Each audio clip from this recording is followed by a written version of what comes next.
जय हिंद साथियों, हम आज उपस्थित हैं कक्षा 10 के पहला चैप्टर का क्या है, वास्तविक संख्या। क्या जी? वास्तविक संख्या।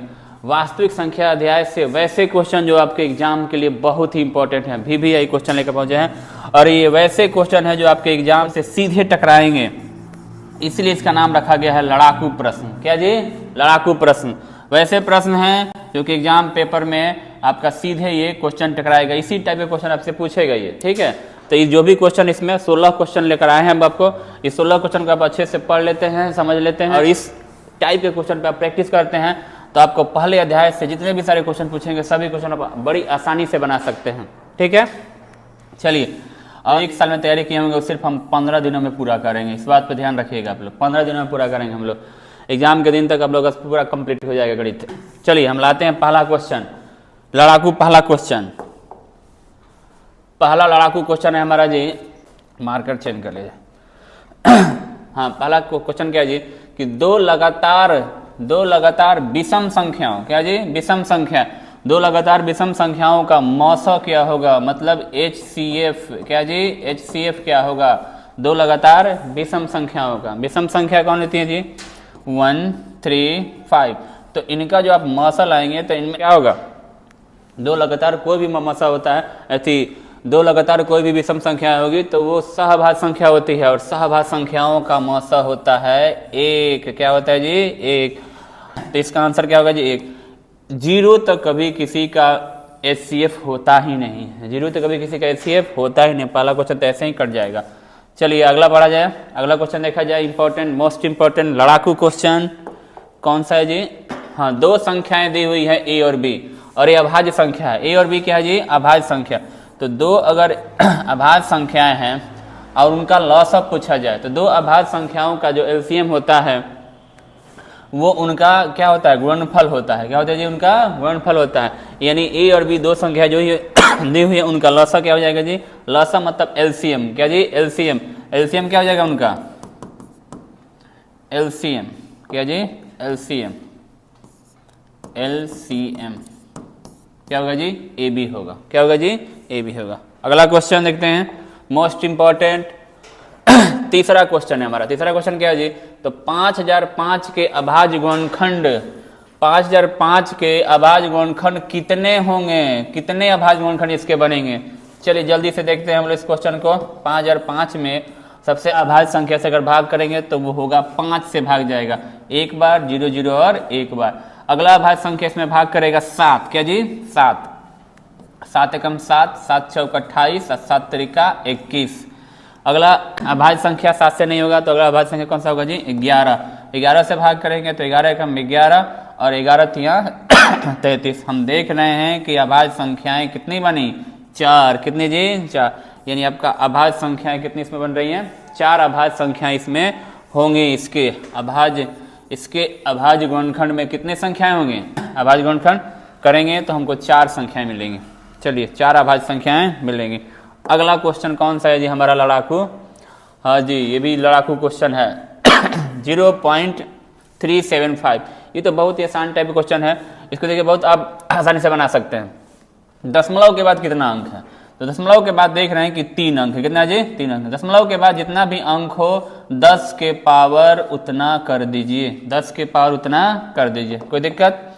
10 के पावर उतना कर दिए तो 10 को हम लोग क्या लिख सकते हैं अभाज्य फैक्टर में? तो 2 गुने 5 के पावर 3, दोनों का पावर बटेगा तो 2 के पावर भी 3 होगा और 5 के पावर भी 3 होगा। इसलिए इसका ऑप्शन नंबर C आपका सही है, बाकी के ऑप्शन सभी क्या है जी? गलत हैं। ध्यान से कोई भी संख्या को P/Q के रूप में बदलना हो, अगर Q के अभाज्य गुणनखंड पूछा गया था, क्या पूछा गया थी? Q के, यानी बट्टा वाला, ठीक है। तो इसके अभाज्य गुणनखंड हमने क्या कर दिया? क्या बनेगा? 3 अंक है, 10 के पावर 3 होगा, 10 के पावर 3 को तोड़ दिया, आंसर हमारा मिल गया। आगे बढ़ते हैं, अगला क्वेश्चन है हमारा, यदि कोई दो संख्याओं का मौसा कितना है? 25। मान लो कि दो संख्याएं A और B हैं। क्या है जी? A और B।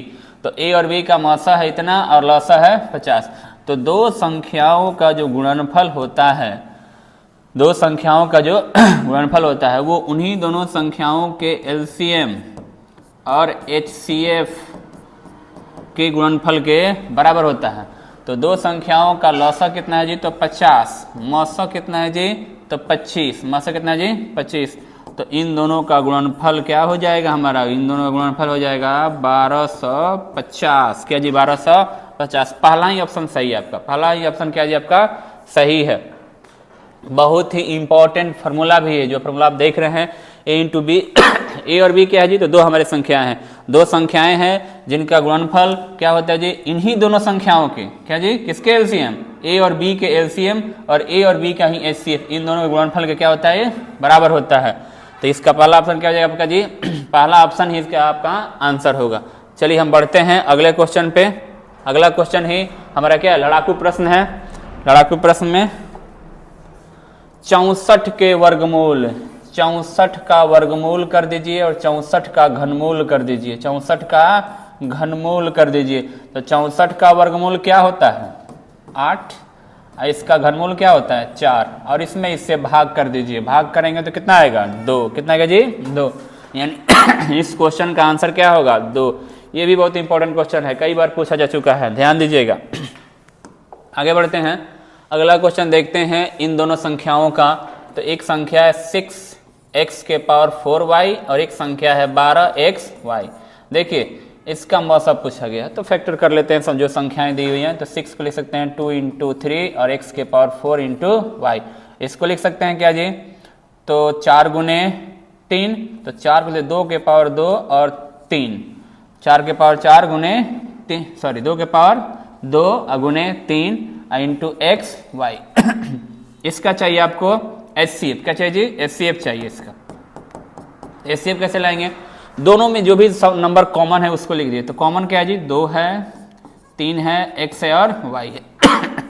और जो इसमें कॉमन है, तो कॉमन के बाद जो इसमें नंबर कॉमन है उनका पावर देखते हैं। तो पावर हम मिनिमम पावर उठाते हैं, क्योंकि एचसीएफ उठाना है। एचसीएफ मतलब हाईएस्ट कॉमन फैक्टर, मतलब कॉमन में जो हाईएस्ट हो। तो यहाँ 1 और यहाँ पे 2 है, तो कॉमन में हाईएस्ट कौन हुआ 1 होगा जी, 1 दोनों में शामिल है। 2 इसमें लेकिन इसमें नहीं है, यानी कॉमन नहीं बनेगा, हाईएस्ट कॉमन 1 ही बनेगा। और इसमें 1 ही है, और इसमें क्या जी 1 है और 4 है, तो 1 दोनों में कॉमन हो जाएगा, इसलिए यहाँ पावर 1 होगा और यहाँ पे y। मतलब सिंपल सा बात बोले तो एचसीएफ लाना हो तो कॉमन लिख ले, और जो इनका पावर उठाना हो तो पावर मिनिमम पावर उठाइए। 2 का पावर 2 भी और 1 भी है, तो कौन सा पावर लेंगे, हम लेंगे 1, ठीक है। 3 का पावर तो 1 ही है दोनों में, 4 का x का पावर 4 भी है और 1 भी है, तो कौन सा पावर लेंगे हम, 4 की 1, हम लेंगे 1 लोएस्ट पावर लेंगे। और यहाँ पे क्या जी y का सिंगल पावर है, मल्टीप्लाई करेंगे क्या बन जाएगा जी 6xy। आपका ऑप्शन कौन सा सही हो जाएगा जी 6xy, option number D, option number D. A B C तीनों गलत है। अगर इसी क्वेश्चन का आपसे अगर एलसीएम पूछ दिया, अपनी तरफ से एक हम क्वेश्चन इसमें जोड़ते हैं, अगर क्या पूछ दे जी एलसीएम पूछ दे, क्या पूछ दे आपसे एलसीएम अगर पूछ दे तो क्या होता है, तब इसमें जो भी नंबर है सबको लिखते हैं। यहाँ पे 2 भी है, 3 भी है, x भी है और y भी, और यहाँ पे पावर हाईएस्ट लेंगे, यहाँ पे जी पावर हाईएस्ट पावर लेंगे। तो 2 के पावर आपका 2 है और 3 का पावर तो 1 ही है, x के पावर 1 भी और 4 भी है, तो पावर कौन सा आएगा 4, क्योंकि यहाँ पे एलसीएम ले लें हम लोग, ठीक है। और इंटू y मल्टीप्लाई करेंगे तो हो जाएगा 12x के पावर 4 और इंटू y, यानी ये तो ऑप्शन में कैसे ढूंढ रहे हैं हम लोग, पागल हैं। ये तो ऑप्शन था, ये तो क्वेश्चन तो अपना था ना जी। चलिए अगला आगे देखते हैं। अगला लड़ाकू प्रश्न संख्या 8, क्या है जी 8। यदि दो संख्याओं का गुणनफल, मतलब a और b का गुणनफल अगर दिया हुआ है 8670 और उनका मौसा a और b का मौसा मतलब HCF, क्या जी HCF दिया हुआ है 17, तो उसका एलसीएम क्या होगा। तो आप जानते हैं कि दो संख्याओं का एलसीएम और गुने HCF बराबर होता है दोनों संख्याओं का गुणनफल। तो एलसीएम तो हमको लाना ही है, और इंटू HCF कितना है जी 17, और ये कितना है 8670। इससे इसको डिवाइड करेंगे, 17 5 85, 17 कम 17, यानी एलसीएम क्या हो जाएगा जी, इसका एलसीएम हो जाएगा 510, 510। ऑप्शन कौन सा होगा जी, option number D. Most important formula है, इससे क्वेश्चन कई बार पूछा जा चुका है। यही है लड़ाकू प्रश्न जो आपको एग्जाम से सीधे लड़ेगा, ठीक है। चलिए आगे बढ़ते हैं, क्वेश्चन नंबर आते हैं हम लोग 9 पे। क्वेश्चन नंबर 9 पे, क्वेश्चन नंबर 9 क्या है, तो विभाजन एल्गोरिथम का जो फॉर्मूला आप लोग जानते हैं उसी में क्या किया है कि आपको b का मान दे दिया है, q का मान दे दिया है और r का भी मान दे दिया है। अब बताइए कितना आसान क्वेश्चन है और a का मान आपसे पूछा हुआ है। तो a बराबर दिया हुआ है क्या जी कि bq प्लस r, b का मान होता है क्या जी, b का मान दिया हुआ है कितना जी 61 इंटू q का मान कितना जी तो 27, प्लस का r कितना जी 32। यहाँ पे दो अंकों का गुना आ गया। चलिए एक चीज़ सीख लेते हैं हम लोग जल्दी से शॉर्टकट में गुना कैसे करें हम लोग दो अंकों का, तो बड़ी आसान है। ऊपर नीचे गुना कीजिए, 7 एकम 7, तिरछा तिरछे गुना कीजिए, 7 छक 42, 2 एकम 2, 42 से 2 44 के 4, 44 के 4, हाथ में 4 और 6 दूना 12 और 4 कितना होता है 16, यानी आप यहाँ पे गुना करेंगे तो मिल गया 16 और 32 तो a बराबर कितना हो जाएगा जी, जोड़ेंगे तो 1679, क्या जी 1679, option number A. Option number कौन सा होगा जी, ऑप्शन नंबर हमारा ए होगा। आगे बढ़ते हैं हम लोग, अगला क्वेश्चन है हमारा क्वेश्चन हमारा 10 नंबर। क्वेश्चन नंबर 10 क्या है जी, तो क्वेश्चन नंबर 10 है, बहुत इंपॉर्टेंट क्वेश्चन है इसलिए इस पर VBI लगाया गया। VBI तो सब है लेकिन ये मोस्ट VBI है। देखिए ये पाई एक अपरिमेय संख्या है। पाई क्या है जी, पाई एक अपरिमेय संख्या, आप जानते हैं नहीं जानते जान लीजिए। पाई क्या जी, अपरिमेय संख्या। पाई कैसे बना हुआ है, तो पाई वृत्त का परिधि और व्यास, वृत्त के परिधि और व्यास का अनुपात होता है। क्या होता है जी, वृत्त का परिधि और व्यास का अनुपात होता है। पाई का मान 22/7 हम लोग लगभग में लिया गया है, ठीक है, एग्जैक्ट नहीं है। 3.14 भी ये तो परिमेय संख्या है और हम जानते हैं कि क्या जी अपरिमेय संख्या है, क्योंकि परिधि बटा वृत्त का परिधि बटा व्यास होता है, ठीक है। तो पाई एक अपरिमेय संख्या और किसी अपरिमेय संख्या में, किसी अपरिमेय संख्या में आप किसी परिमेय से गुणा कर दें, किसी परिमेय संख्या से गुणा कर दें, आप भाग कर दें या जोड़ दें या घटा दें। परिमेय संख्या को जोड़ दें, घटा दें, गुणा कर दें, भाग कर दें किसी अपरिमेय संख्या में, तो तब भी वो क्वेश्चन क्या होगा, अपरिमेय संख्या ही होगा। क्या होगा जी, अपरिमेय संख्या ही होगा। तो इसलिए इसका आंसर कितना बन गया जी, अपरिमेय संख्या, option number B. Option number क्या हो जाएगा जी, ऑप्शन नंबर बी। आगे बढ़ते हैं, अगला क्वेश्चन है हमारा क्वेश्चन नंबर 11। क्वेश्चन नंबर 11, ये तो बस क्वेश्चन देखिए और आंसर पाइए, पढ़ने के साथ ही आपको आंसर मिल जाएगा, कॉपी पेन की आवश्यकता ही नहीं है। पी और क्यू अभाज्य संख्या, क्या जी पी और क्यू क्या जी अभाज्य संख्या, और अभाज्य संख्याओं का मतलब एक होता है। क्या होता है जी, एक होता है, बाकी कोई सोचने की जरूरत ही नहीं है। अगला क्वेश्चन चलते हैं। अगला क्वेश्चन हमारा है, दो परिमेय संख्याएं हैं, क्या जी दो परिमेय संख्याएं के बीच में कितनी परिमेय संख्या होती है। देखिए ध्यान से, इस क्वेश्चन का आंसर होगा क्या होगा जी, इस क्वेश्चन का आंसर होगा अनगिनत। क्या जी, अनगिनत होगा। कैसे होगा, क्योंकि देखिए दो परिमेय संख्याओं के बीच में आप बहुत अनंत लिख सकते हैं। ये परिमेय संख्या ही नहीं, आप अपरिमेय संख्या भी अनंत लिख सकते हैं। अगर दो परिमेय संख्याओं के बीच में अगर अपरिमेय संख्या भी पूछेगा तो उसका भी आंसर आपका अनंत ही होगा, क्योंकि दो परिमेय संख्याओं के बीच में आप जितना चाहें लिख सकते हैं। जैसे एग्जाम्पल कहेंगे तो हम लिख के दिखा देंगे। जैसे मान लेते हैं कि यहाँ पे 1/2 और यहाँ पर है 1/4, क्या जी 1/4, तो 1/2 का मान कितना होता है 0.5, इसका मान कितना होता है 0.25। अब इसके बीच में हम कितना अनंत, जितना नंबर चाहे उतना लिख सकते हैं, 2.0.26, फिर यहाँ पे समथिंग तीसरे अंक चौथे अंक में बढ़ाते जाएंगे, बहुत संख्याएं लिख सकते हैं। इसलिए क्या होगा जी, पर दो परिमेय संख्याओं के बीच में आप अनेक अनंत अपरिमेय संख्या भी लिख सकते हैं और परिमेय संख्या, इसका दोनों आंसर, अगर अपरिमेय भी पूछेगा तो आंसर क्या होगा आपका अनंत ही होगा। चलिए आगे बढ़ते हैं। अगला क्वेश्चन है हमारा क्वेश्चन नंबर 13। क्वेश्चन नंबर 13, निम्नलिखित में से कौन सा युग्म ढूंढना है जो आपको क्या है सह अभाज्य है। सह अभाज्य उसको बोलते हैं जिसका एलसीएम कितना हो, सॉरी एचसीएफ, क्या जी एचसीएफ, उनका एचसीएफ 1 हो। जिनका एचसीएफ 1 होता है उनको बोलते हैं हम लोग सह अभाज्य संख्या। उठाते हैं पहला नंबर को छोड़कर हम अगला देखते हैं। तो ये देखते हैं कि पहला नंबर ही देखते हैं पहले। तो पहला नंबर है कि इसमें 7 से भाग लग रहा है, इसमें भी 7 से भाग लग रहा है, तो ये नहीं होगा। होगा जी? नहीं होगा, बिल्कुल नहीं होगा, क्योंकि इसमें भाग लगना चाहिए सिर्फ एक से, एक के अलावा किसी और से भाग दोनों में नहीं लगना चाहिए। यहाँ पे देख रहे हैं तो यहाँ पे कोई और नंबर नहीं दिख रहा है। चलिए आगे ऑप्शन देख लेते हैं। इसमें देखते हैं 13 से भाग दोनों में लग रहा है, 13 चौका 52, कट जाएगा पूरा पूरी, तो यानी ये भी नहीं होगा। और 21 देखें तो 21 का 4 गुना होता है, यानी ये भी नहीं होगा। और इसमें हमको लग ही रहा था कि ये होगा, कोई नंबर दिख नहीं रहा था कि और भाग लगने वाला, तो यानी सहभाज्य संख्या कौन सी होगी? Option number B, option number B. चलिए आगे बढ़ते हैं। अगला लड़ाकू प्रश्न हाजिर है, कौन सा जी? 14 नंबर। निम्नलिखित में से किसका दशमलव प्रसार शांत होगा?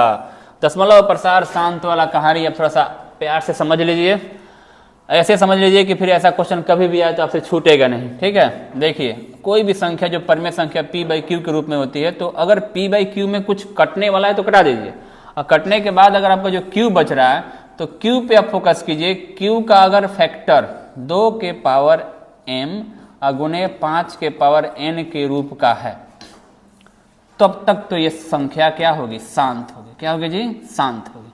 क्या होगी जी? शांत होगी। इसके फैक्टर में अगर 2 के पावर समथिंग बन रहा है, 5 के पावर समथिंग बन रहा है, ये पावर आगे पीछे हो जाएंगे, कोई दिक्कत नहीं है। हाँ, लेकिन ये संख्या जो भी होनी चाहिए पूर्ण संख्या होनी चाहिए जी, पूर्ण संख्या होनी चाहिए, ठीक है। अब उसके बाद अगर इन दोनों के अलावा कोई भी तीसरा इसका फैक्टर बना, तीसरा कोई भी नंबर अभाज्य संख्या अगर यहाँ पे कोई भी आ गया, तो अगर कोई तीसरा नंबर यहाँ पे बनेगा तो इसका मतलब क्या है जी? घर में अशांति फैलेगा। मतलब ये घर सिर्फ 2 ही आदमी के लिए, कौन किसके किसके लिए जी?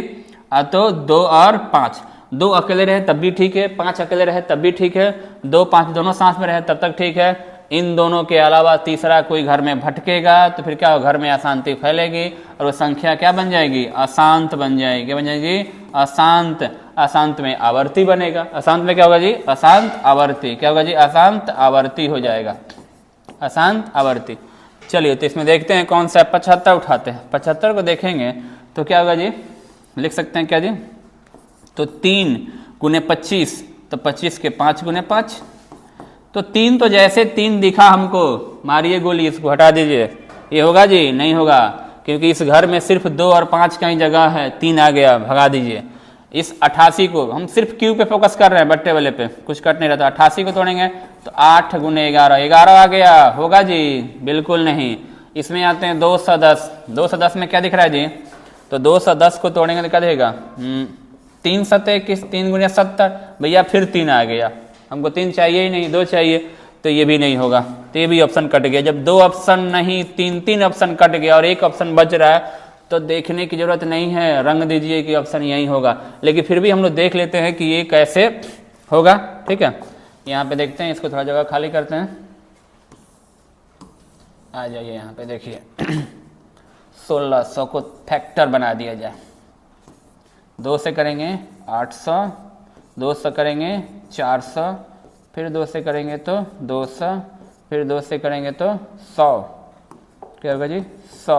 फिर 2 से करेंगे तो 50, फिर 2 से करेंगे तो 25, फिर 5 से करेंगे तो 5। हम देख रहे हैं कि इसके अभाज्य गुणनखंड में सिर्फ 2 और 5 ही मौजूद है, इसके अलावा कोई इसमें नहीं उपस्थित है। इसलिए हमने इसको क्या किया था, जब 3 ऑप्शन गलत होते इसको पहले ही सही कर लिया था, और यह अब भी सही है। कोई दिक्कत? आप पहचान लेंगे इस तरीके से, जो तरीका आपको समझाया गया, ठीक है। अगला क्वेश्चन पे हम लोग बढ़ते हैं। अगला क्वेश्चन है, P और Q हमारा अभाज्य संख्या है। P और Q क्या जी? अभाज्य संख्या। तो P और Q जब अभाज्य संख्या है तो 2 यहाँ पे दिया है कि P के पावर क्यूब इंटू Q और P square into Q, P square into Q। तो इन दोनों संख्याओं का हमको मौसा चाहिए, मतलब HCF। तो क्या होता है HCF, जो दोनों में कॉमन है, तो P भी कॉमन है और Q भी कॉमन है। और आपको अभी समझे थे इसी में हम लोग की HCF के लिए हम लोग मिनिमम पावर उठाते हैं, तो मिनिमम पावर P का 3 भी है और 2 भी है, 3 और 2 है, तो कौन सा मिनिमम होगा? 2। और Q का पावर तो 1 ही है, तो इसका ऑप्शन नंबर आपका कौन सा होगा जी?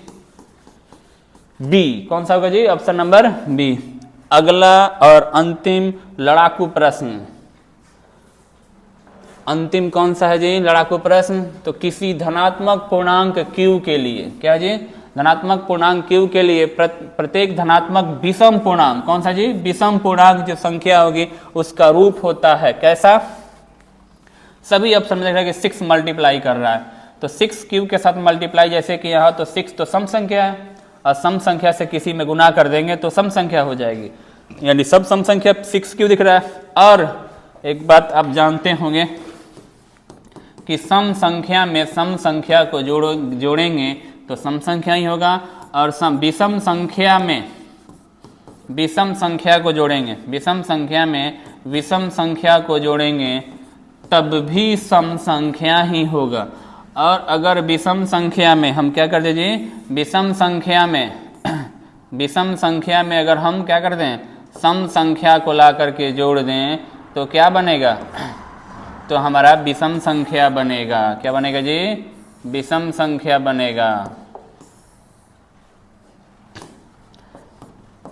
विषम संख्या में सम संख्या को जोड़ देंगे तो क्या बनेगा जी, विषम संख्या। ये अगर दोनों समान है, सम सम है तब भी सम, विषम विषम है तब भी सम, और सम के साथ विषम आ गया तब क्या होगा जी, विषम होगा। क्या होगा जी, विषम होगा।